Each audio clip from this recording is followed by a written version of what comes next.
Hi everyone, thank you for coming. Whoops.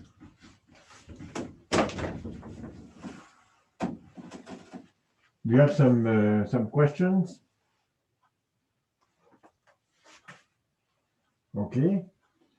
So uh, perhaps before we start, you may wonder why I'm obsessed with frequency and Fourier transforms and all this stuff. If I was a radio engineer or something trying to send a signal on particular carrier frequency, you might understand. But here, why am I doing all this? All this applies to signal processing. But well, in quantum mechanics, frequency is energy, right? Energy is h bar times frequency. So when I send a photon of a certain energy, it has a certain frequency. Same thing for a neutron or an electron or anything. And since we work with particles of a certain energy or that lose or gain energy when we scatter on a material, we are working with a certain frequency. So that's why it's important to work with the frequency. So last time I started with this simple example of an harmonic oscillator that was damped here, and we by asking causality, in other words, that the response is always after the effect comes after the cause. We found that if there's a frequency dependence to the damping constant, it must obey this relation. That was a little integral we did in the complex plane, and I had trouble with going around the circle, but it is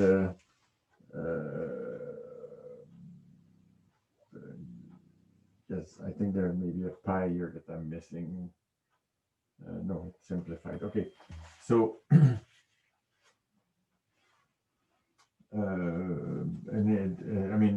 it was the minus sign just came because I was integrating in the trigonometric direction. So in the notes, I corrected this. So the formula was all right, but in the notes I showed how to do the little integral over this circle.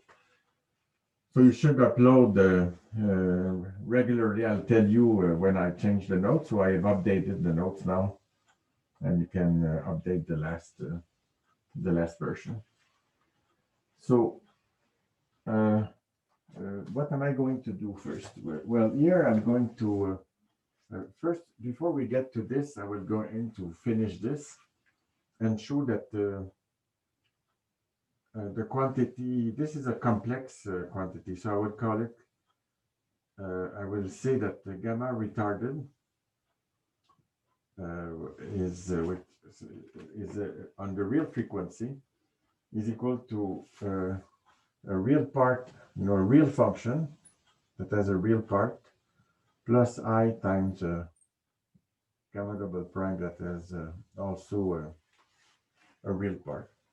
So no, I'm sorry, that the gamma double prime is real, gamma prime is real, and this function gamma that is here is complex.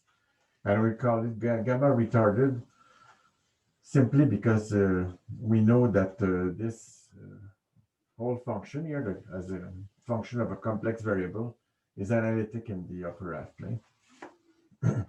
So here, if we substitute this here and here, you see that we can put equal to 0 the real and the imaginary part. So what you find if you, for example, for the real part, is that you find that gamma prime of omega is equal to the principal part integral of integral minus infinity to infinity d omega prime over pi of gamma double prime of omega prime divided by omega prime minus omega. So that's the first Kramers Kronig relation. You see, if you take the real part here, then you see that on the right hand side I have I over 2 times gamma of omega. So I times I is is oh, I have an I here already.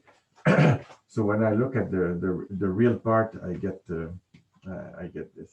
Now, if I look at the imaginary part, gamma double prime of omega, it will be equal to minus the principal part of the integral of minus infinity to infinity d omega prime over pi of gamma prime of omega divided omega prime divided by omega prime minus omega. These relations here, I will circle them in red.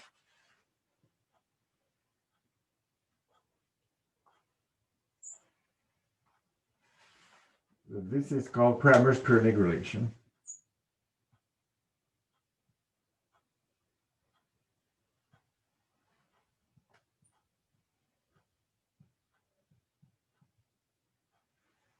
And every function of frequency that is causal obey these relations. So if you know the imaginary part, you know the real part, and if you know the real part, you know the imaginary part. Okay. So for example, one place where it is used is light scattering. So people do light scattering, they measure the absorption. That gives them the so-called optical conductivity. So that's the absorption. So they can find the reactive part, the imaginary part of the response just by using Kramers Kronig. Then you get the full response. Okay. So here it is for this. It was for this damping function, but it's a very, very general result for response functions. I'll talk about this in a minute. I want to finish last class. Any questions? All the time. You don't need. You can interrupt me anytime. Okay. So what we define usually, what is very useful, is a function that we will call gamma of z, which is in fact the extension of this function in the complex plane. In fact, of this function in the upper half plane. So we will write this as integral d omega prime over pi of gamma double prime divided by omega prime minus z.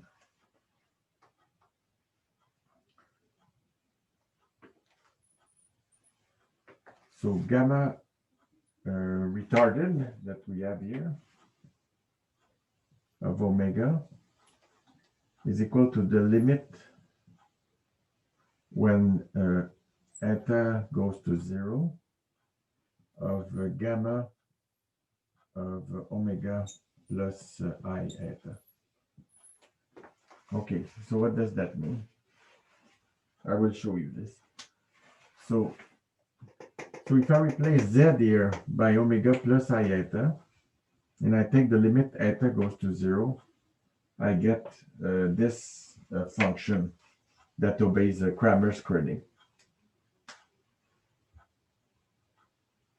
And we will work with this very, very often. So this is sort of an important relation. So why is that? Well, in the notes, I went back to this derivation that we did, and I proved this. But here I will do a simpler thing, which is to use what's called the Shokhatsky-Weierstrass relation. So I will not write it because I will make a mistake, a spelling mistake. But the point is that the limit eta goes to 0 of 1 over omega plus I eta is equal to what? Well, first, let's rewrite this by multiplying by complex conjugate numerator and denominator. So we have omega minus I eta divided by omega square plus eta square.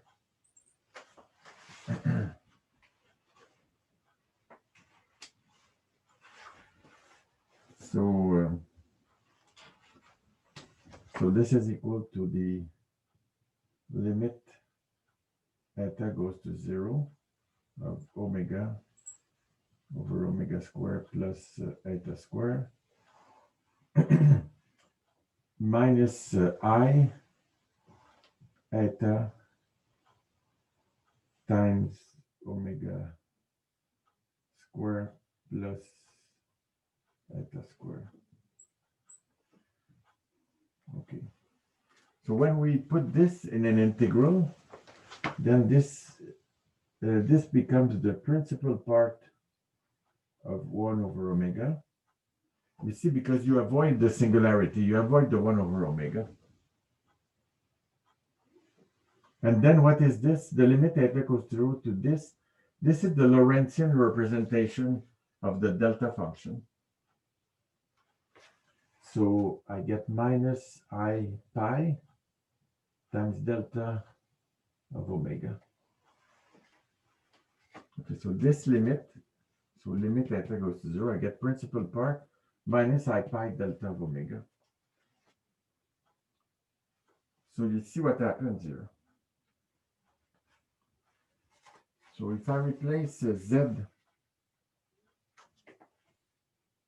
by omega plus I eta,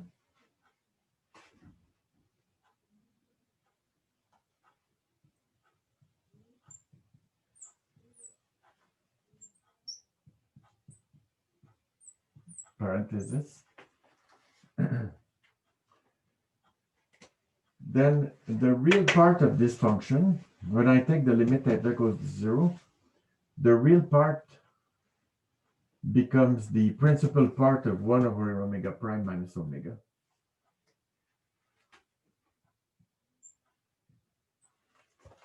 Which is precisely what I had here. Okay. You see the real part is the principal part of gamma double prime omega prime minus omega. So if I use this relation here, the real part becomes just the principal part. Okay. Now what about the imaginary part of this? What is the imaginary part of this? Well, again, I use this formula, except this time you see I have a minus I eta. So if I put minus here, I get plus here, I get plus here, I get plus here, coming from this minus. So this becomes I pi times delta of omega. So I can do the delta of omega prime minus omega. It would be the argument here, delta of omega prime minus omega. So the imaginary part would be gamma double prime.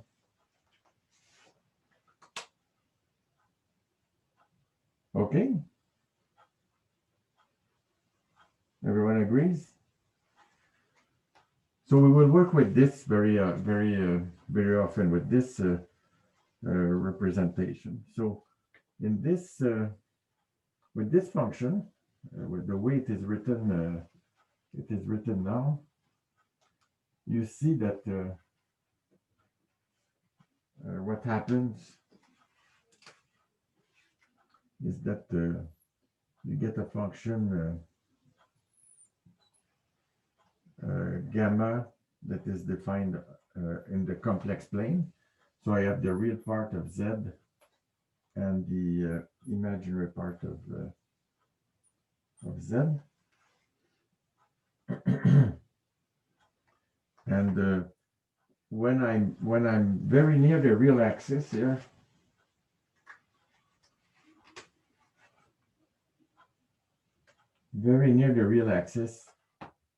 this function is equal to the gamma retarded. So on gamma retarded. And then if I take the other limit coming from this direction, then this will be a gamma advanced. Okay, why is that? What do I mean this? Because if I put a minus I eta here, the resulting function is analytic in the lower half plane. You see, on the real axis, the function is singular. You know, if I had defined principal part, etc., it would be okay. But otherwise, there's a sort of a branch cut, if you want, on the real axis.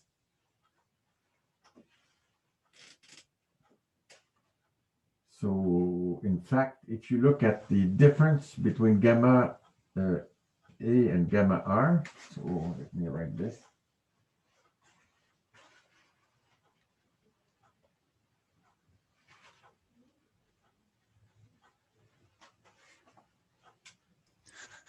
Just to be sure, because I'm not sure of what the intention is right now. Why would we create the advanced gamma function? Good question, right? This is a causal, so it's not a physical function. Mm-hmm. But you see that it's the complex conjugate of that one. Okay. And it will be useful. So for example, if I look at gamma retarded minus gamma advanced, okay, the only difference is that there's a minus sign here. So the real part is identical. So when I do this difference, the real part will drop out. But what I will get is twice I times chi double prime using this algebra here. Yes. Yes. So this function here is not as a jump, if you want, on the real axis, and that's the discontinuity. So you mean gamma double prime? Pardon me? You mean gamma double prime? You wrote oh, yeah, sorry. Why did I write chi double prime? Yes.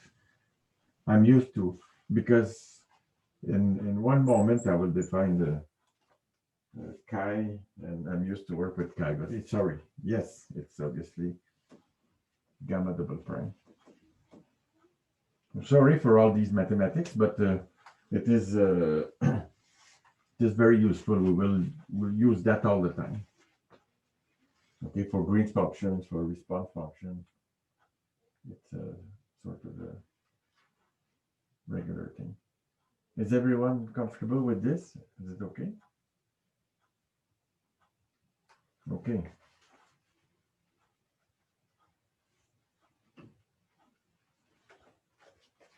So how does this function look in time? Well, I thought I would move to this a little bit earlier, but it's not moving very fast here. How does this function look in real time? So I'm asking, if I look at this, then the limit eta goes to 0. This will be the retarded function.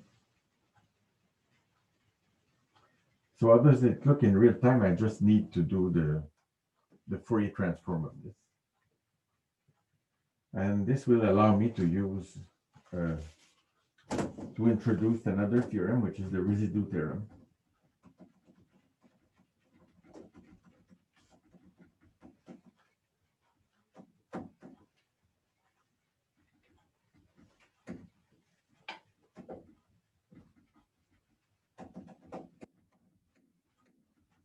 When I waste time erasing, you can think of your questions, right? Or correct me again. Okay.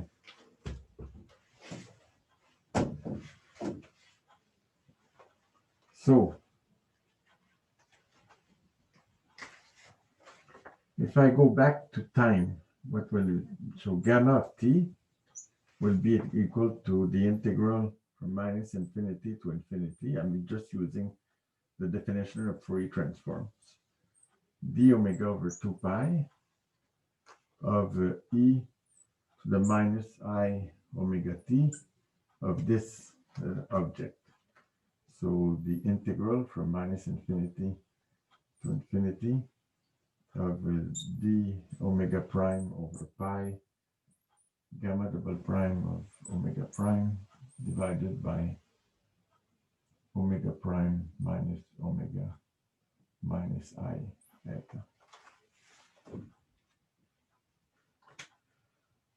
Okay, so the only thing that depends on frequency is this, right? So to do this integral, I will use the residue theorem, which says that if I look at the integral over a closed contour in the complex plane of f of z divided by z minus z0 dz, this is equal to 2 pi I times f of z0. That's the residue theorem.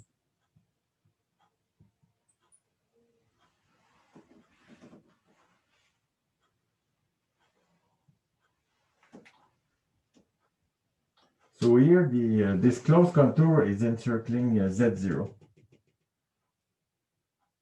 Okay, the way you prove this is very easy. I won't go very quick, but I won't look at the whole proof. But if you look at this function is analytic, which means that I can, if I do, for example, if I go in this direction here, and then I can put another integral here of this function over this thing, okay? And that is, I know this integral is 0. So what I'm left with in the end is I'm left with this contour, right? I'm left with this integral.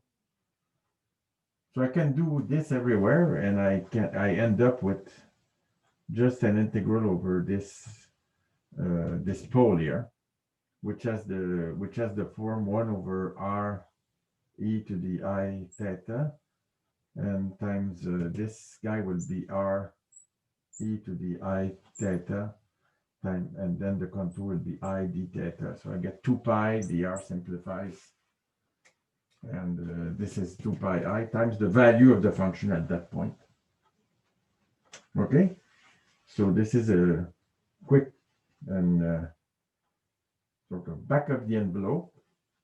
Well, I hope there are no mathematicians in the corridor, because it would not be very happy. But this is a way to do it, okay?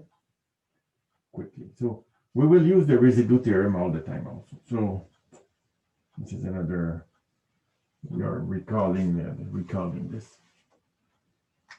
So when I do the integral here over this, I have to put it in this order. So there's a minus sign that comes from this. And then this, okay, I have to look at e to the minus I omega 1 plus I omega 2 times t, okay? Which is, so omega 1 is the real part and omega 2 is the imaginary part. And omega 1 and omega 2 are real functions. So this is real variables, minus omega 1 t, minus I plus I, so it's plus omega 2 t, okay?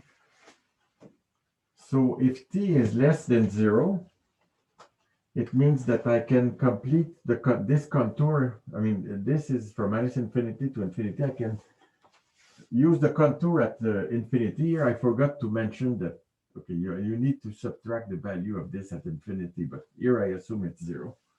In the notes is done more correctly. So I go to minus infinity. And so there's a minus sign that comes when I put this in the right order. And there's another minus sign that comes because I go counterclockwise, clockwise instead of counterclockwise.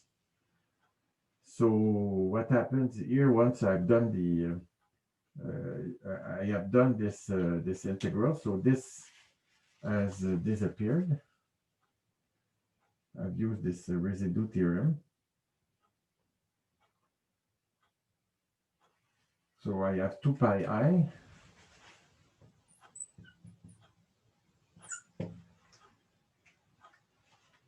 times the value of this function at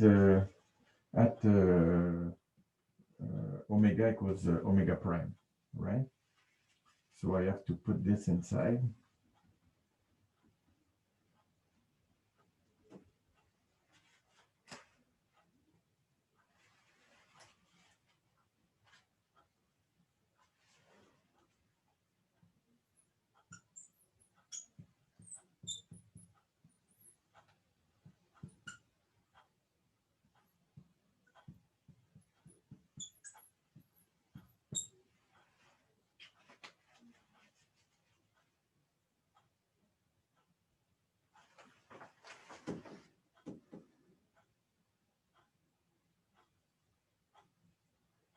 I guess you don't have the Got this denominator all anymore. backwards somehow.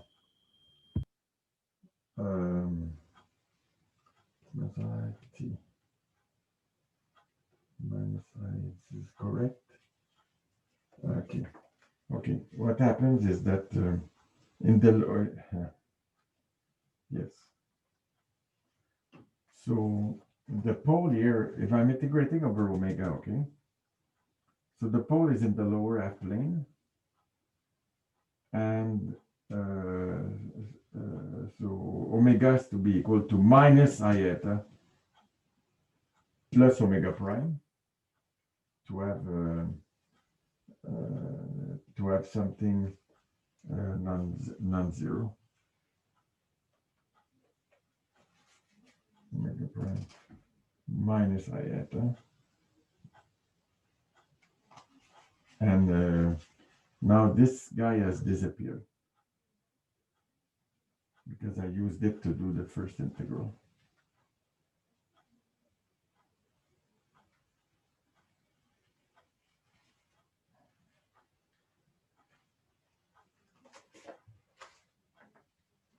But what I don't, I mean, I'm sorry. I should not look at my notes, but this is what if I take d, I was taking d omega over t. So what we should have, and I think I'm missing a minus sign somewhere. What we should have is that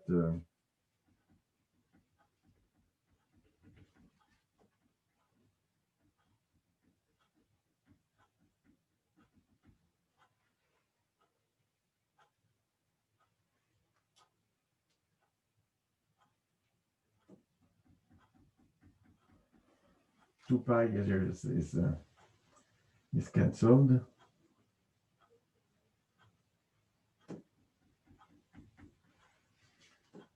And what I have for gamma of t is 2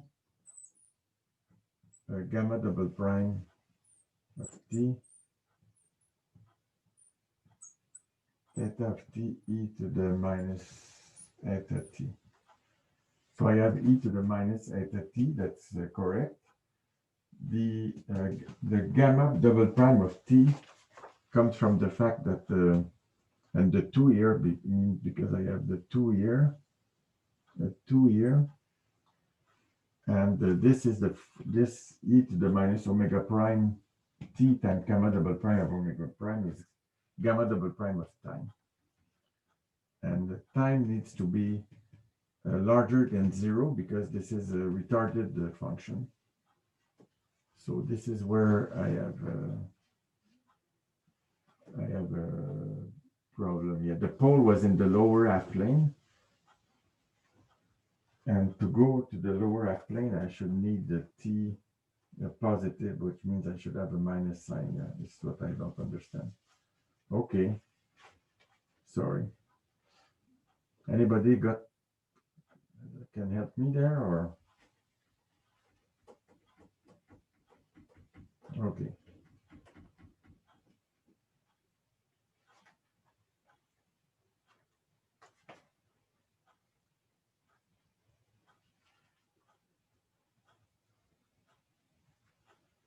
So I was integrating over omega, and the pole for omega is in the lower half plane. So in the upper half plane, I get 0, and the lower half plane, I get this.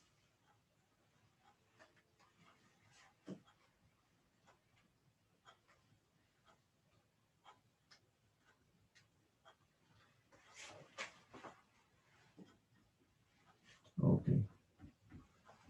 So this is the correct answer. And I somehow blew up the demonstration.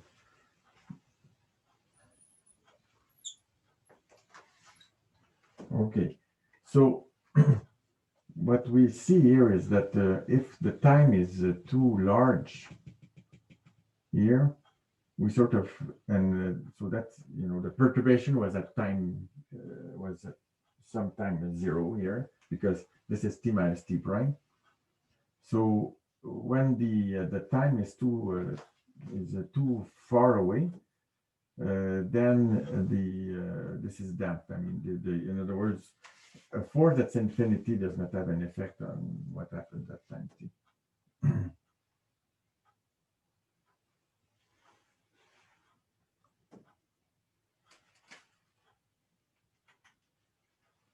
Let me check if I get this correct.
Yes, okay. The I is there.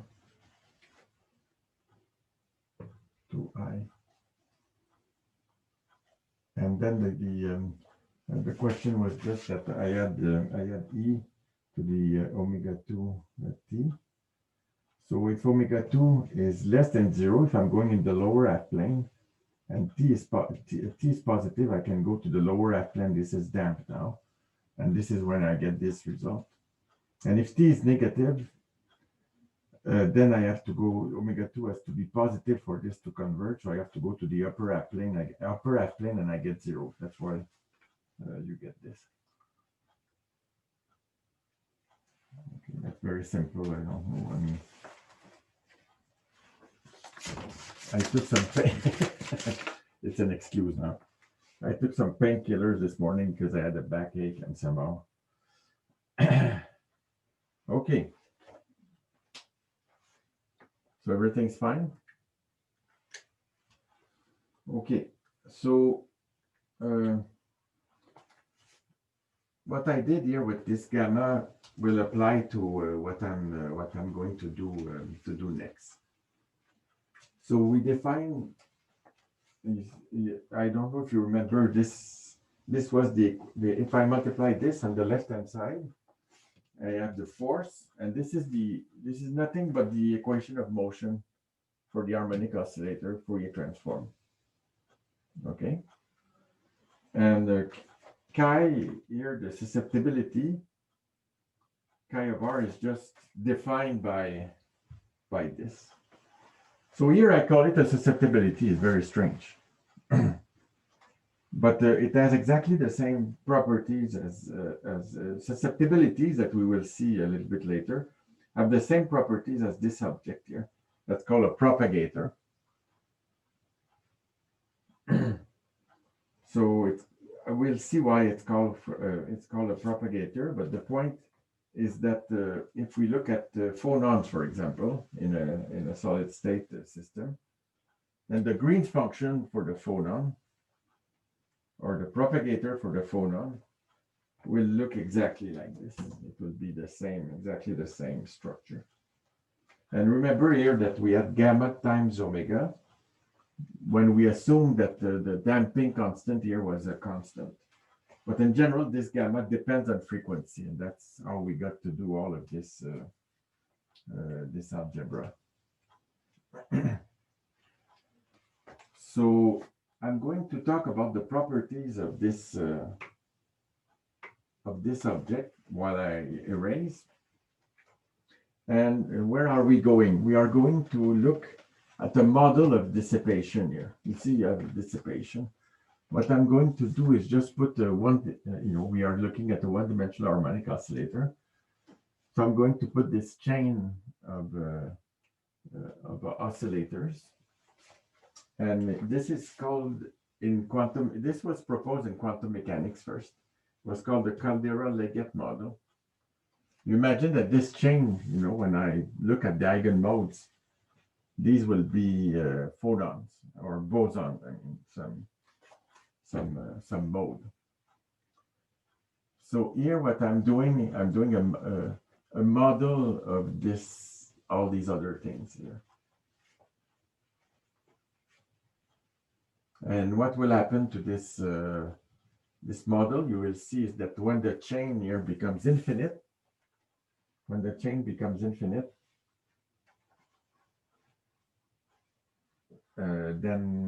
the system becomes irreversible. And that's where the irreversibility will come from.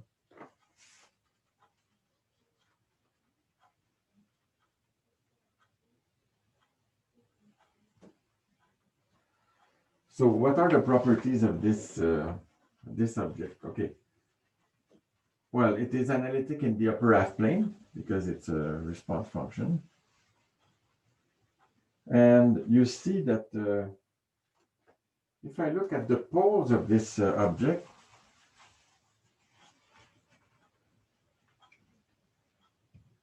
it means that when the force goes to 0, there is a response. So these will be collective modes of the system.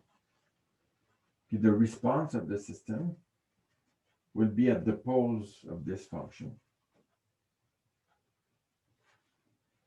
And in general, if the poles are not on the real axis,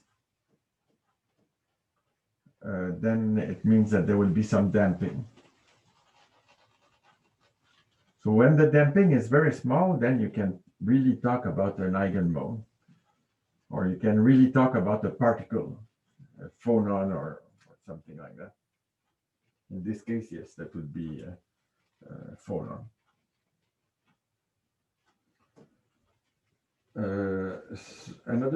Other property is that the imaginary part of this object will be related to dissipation. In this case, it was the real part of gamma that was related to dissipation here. But if we look at this, then the imaginary part of this chi, you see, you just use the usual, you multiply by complex conjugate, numerator, denominator, and you see that the imaginary part of this propagator is equal to I gamma omega. So it's related to the imaginary part is just related to dissipation. And in fact, we will prove here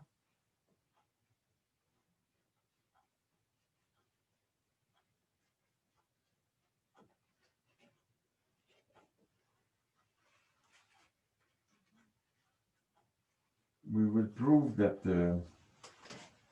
omega times chi double prime of omega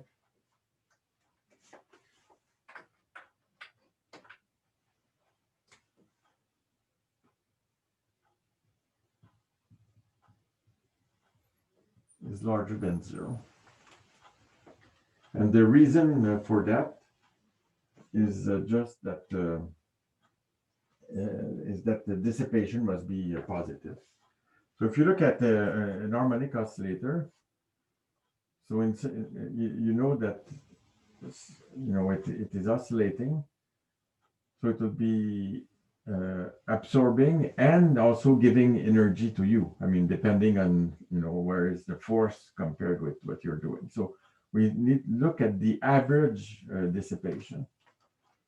So if you want the work done is equal to f of t times dx, the work that's dissipated in the harmonic oscillator. So d omega dt is this, and we want to look at the average dissipation. So we want to integrate from minus some big time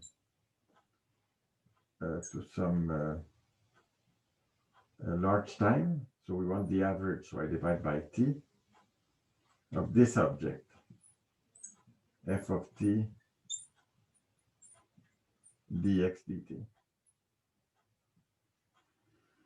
So if I do this integral, you see what I will do is I will look at the signal frequency, f of omega times, okay, sorry.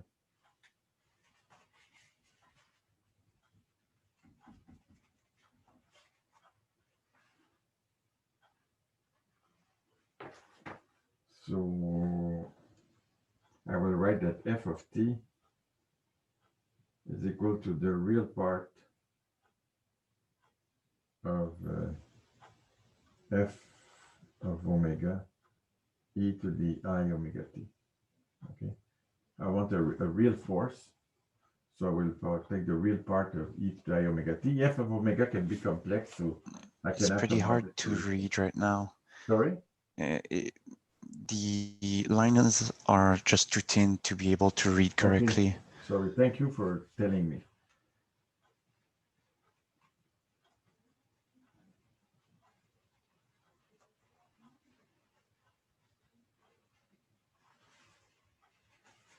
So f of t is equal to the real part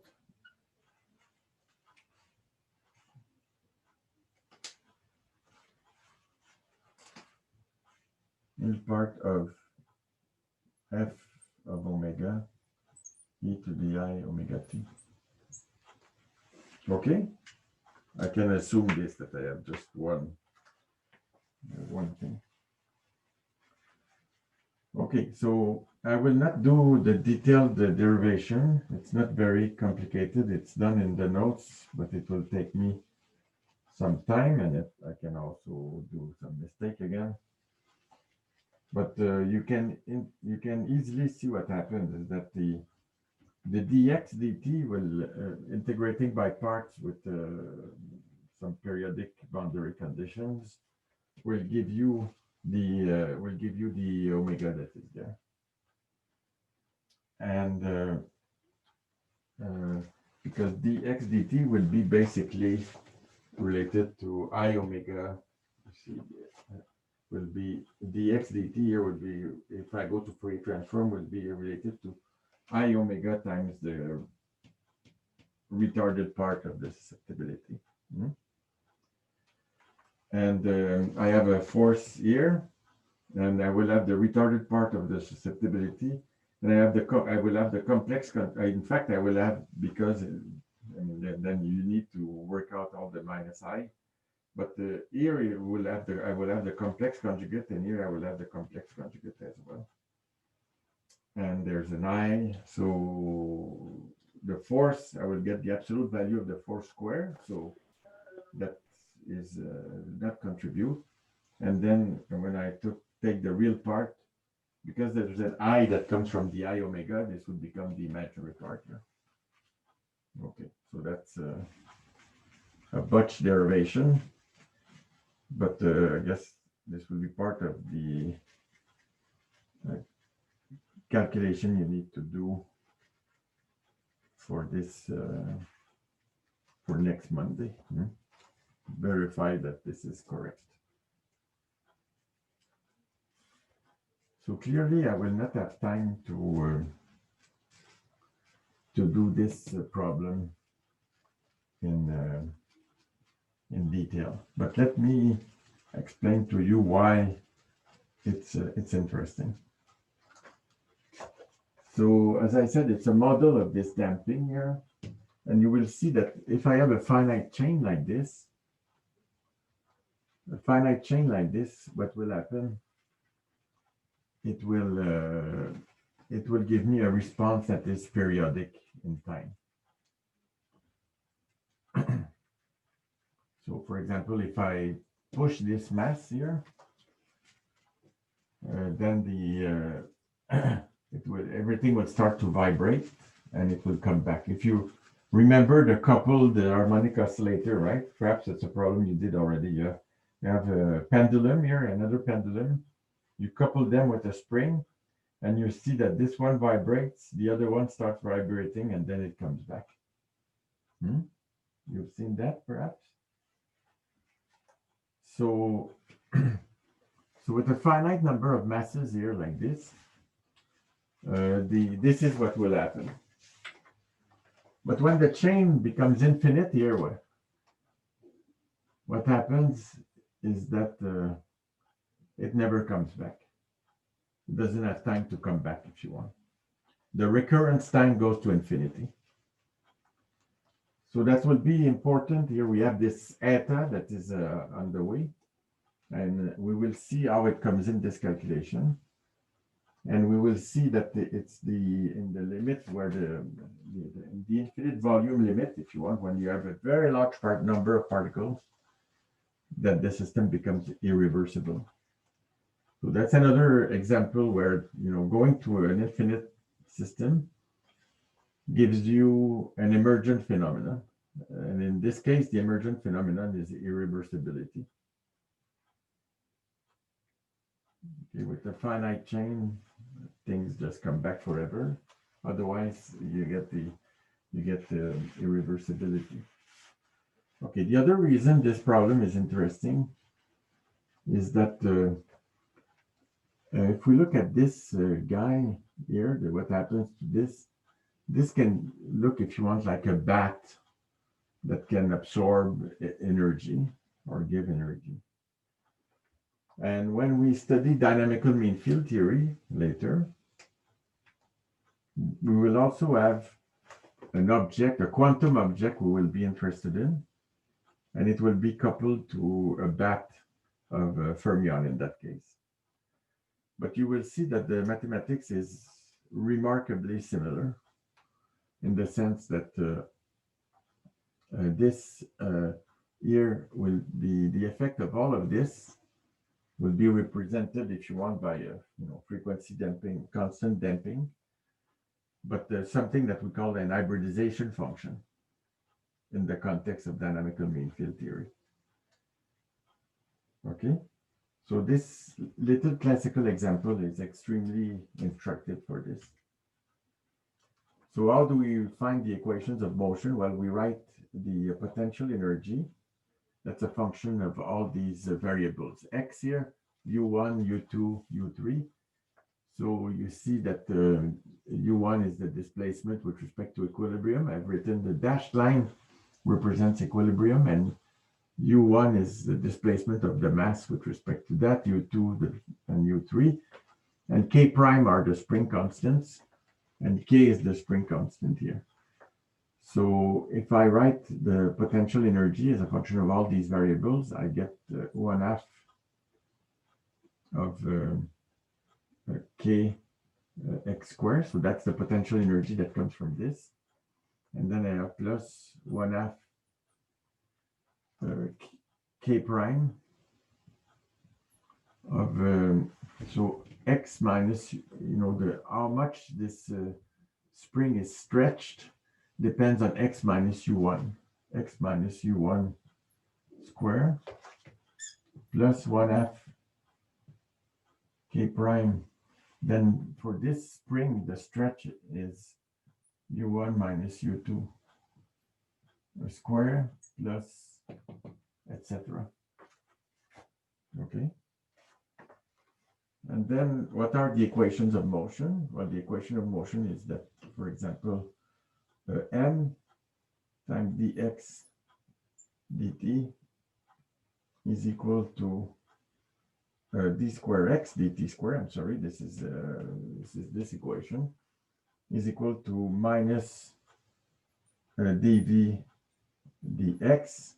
So in this case, it will be kx, the first term, and then the next dependence here as well. So you will get minus k prime times x minus u1. Okay, and that's the end of this. And then when I write the next equation, m d square u1 dt square, it will be equal to, so there's this contribution here. So there will be minus k prime u1 minus x. I think I have to change the pen.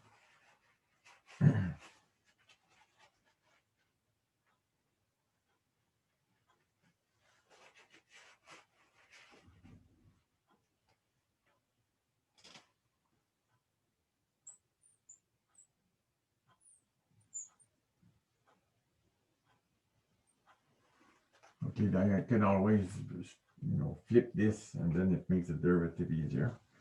And then I have minus k prime u1 minus u2.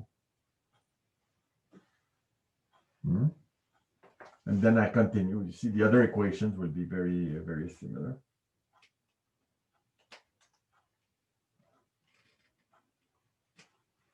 So what I will do, I'm going to end here, and we're going to continue next time. I'm going to write a matrix here. And here it is a small m that goes here. Because this is the mass, this mass here. Okay, so the mass, in fact, in the notes, I've kept the masses. And it's easy if you generalize, you will see there are 1 over m's that come all over the place. If you generalize to arbitrary masses here, what happens is that you get matrices that contain these masses, and they're all diagonal matrices. So it's just a mess to follow this algebra with the masses, and it doesn't tell us anything. So I will let you fill in the blanks with the masses. And I will work with all the masses equal to 1. Okay, that will allow me to show everything. So I will not do this right now because it's a bit too late. But we will write a matrix here and a vector that contains x, u1, u2, up to un. And this will be equal, I don't know, do you see again? Still, yes. So this will be equal to,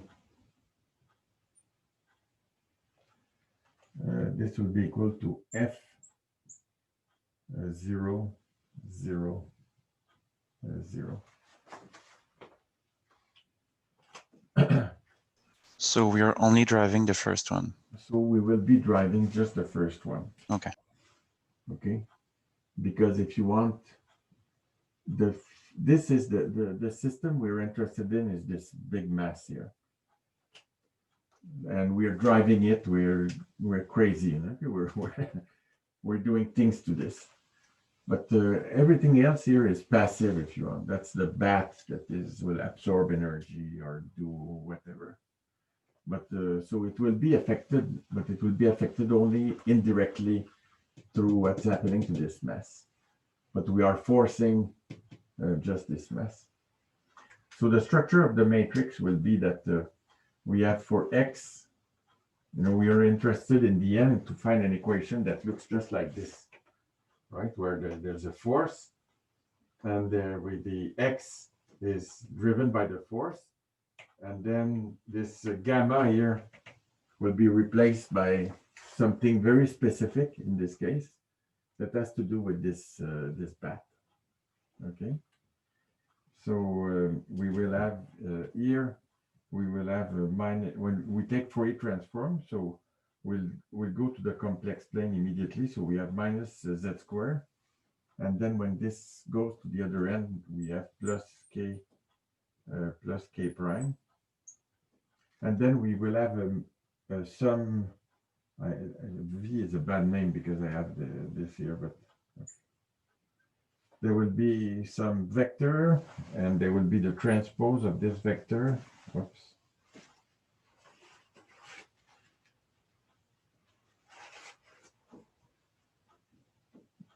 Why do I keep writing this? V transpose. And then I will have another matrix here that is that just represents everything else that's happening in the bat of springs and masses. So this is the coupling. This is what's happening in the bat, and that's what I'm interested in. So we're going to solve this, and this will be what we will get is that we will get this, and this gamma here, we will have an explicit expression that will depend on properties of the bat. And it's so this times this will be the hybridization. This times the inverse of this times this will be the hybridization function, and it will be related to this damping. Just to be sure, yeah, your very first element of the matrix you just wrote, minus z squared. Yes. So I'm going back to complex variables. Okay. So I take the Fourier transform here. Mm-hmm. So that will be minus omega squared. Okay. Okay. Why did I call Z? Because when I go to Fourier transforms, again, because of causality, I will have omega plus, everywhere I have omega, I always have omega plus I eta. Mm-hmm. Here. So this will be my Fourier transform. And it's not the absolute value, it's really squared. It's really squared. Yeah, okay. Yeah. Okay. Because of this. Okay, sorry, I'm getting way overhead. Sorry for the other mistake again. And so this afternoon I will look with Chloe to your notes, and we will give you some feedback on the notes, and I see you on Monday. So this is finishing here, but if you have some